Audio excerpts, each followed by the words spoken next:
So we have been at the races this last 2 weeks with my sister here.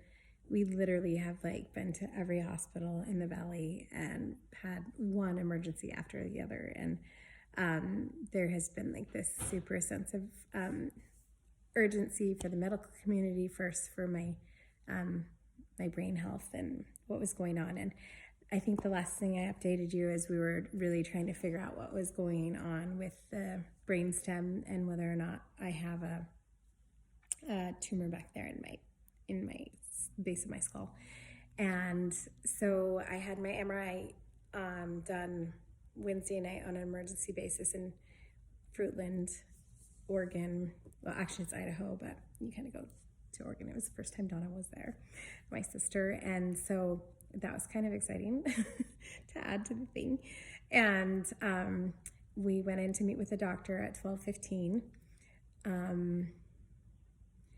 and to see what would have come of that. And it was a really scary progression. If it had happened that quickly and if it was in my brainstem, then things could have deteriorated very quickly. She was pretty positive that we could come up with a radiation plan if necessary, because she's just this ball of energy who's ready to fight for me. And she walked in the room and she's like, okay, crisis averted.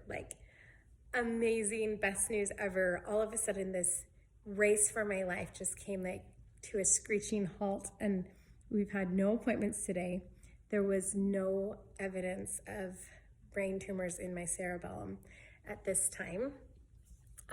As you can tell, I'm getting steroid face. I'm starting to get mad mood swings. My whole family is gonna go crazy because we have to try and keep all this inflammation in my brain down after the radiation so that I don't seizure and it doesn't matriculate into my normal brain activity.